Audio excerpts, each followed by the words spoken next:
Okay, people, I've been working on restoring and converting the tach on my 67 MGB-GT,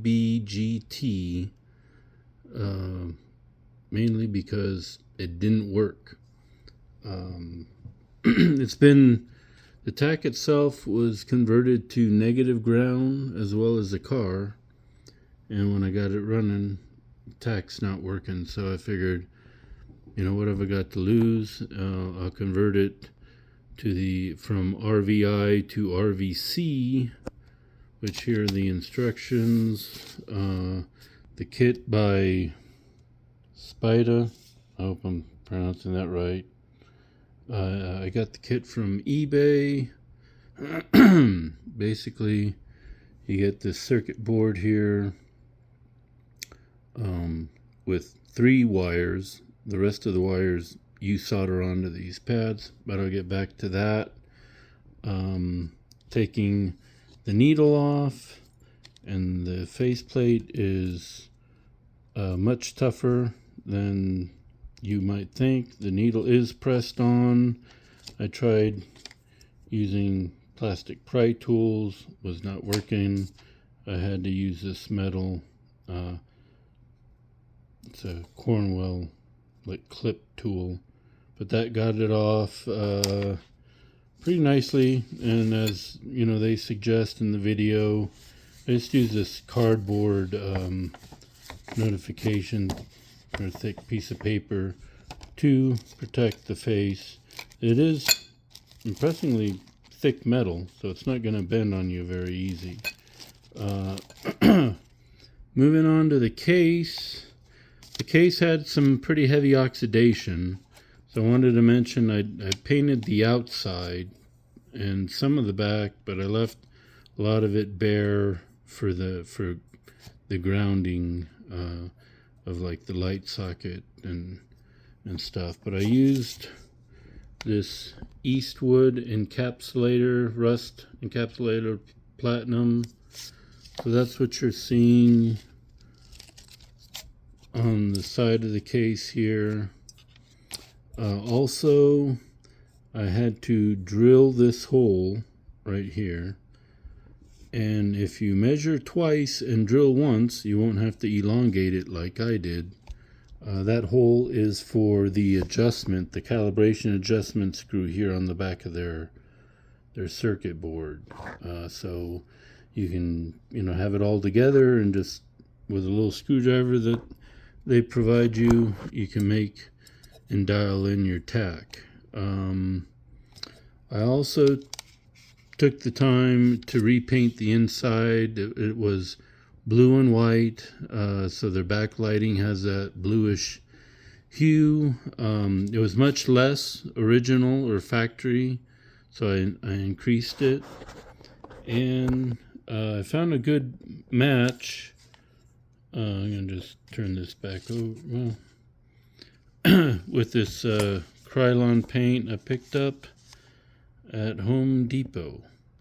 It's a Rust-Oleum, my bad, not Krylon, but Rust-Oleum Ultra Cover. And it's Aqua. They're calling it Aqua Satin. Good for wood, metal, plastic, and more. And it's a primer and paint, or paint plus primer. But that's what I used to get this result.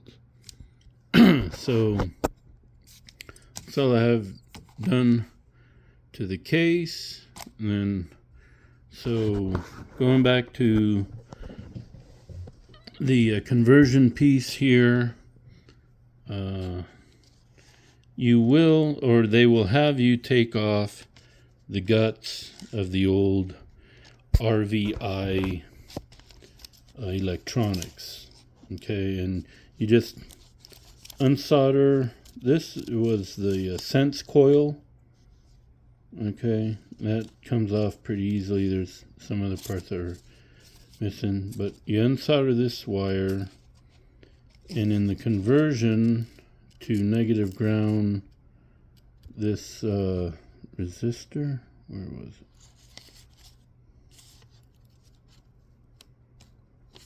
Yeah, here. This guy here, okay, was soldered to this terminal here, which I soldered a ground wire to. I soldered per Spida's instructions. They're not showing that you're leaving anything. Let me get some better light here. Okay. So I got that wire running out through back here, and I'm gonna put a loop. I haven't crimped it on there yet because I'm gonna cut to length, but that'll ground to the back of the case, providing a good ground for the case. So on the Spida instructions, they give you, okay, this thick red wire here, and you will ground here to this terminal, or not ground, but solder to that terminal. And then these wires here that'll cross, you get this red one and black, okay, and they go to your movement down here in that fiber board, okay. Then the rest, you provide your wire, choice of colors, and they provide good detailed instructions and their customer service. You know, I called them up, and they explained a few questions I had on this. So what I did, and the blue wire is for the calibration that you do via computer and a sound sample or something like that to calibrate it that you got to download. The dark green is going to be a tack lead for future MSD, or what they specify as a 12-volt square wave. The white wire is going to be the stock coil connections, negative on the coil to go here, and then this is actually a green with a black, green and black, or with a black stripe or tracer, and that is for high output coil installation. You could choose only the ones you're going to need, or you can run all of them so that when you install it you can see what's going to work best. It's not in the case yet, but I just wanted to show you guys because it's much more visible, the board and what I've done so far. Thanks for watching. Peace.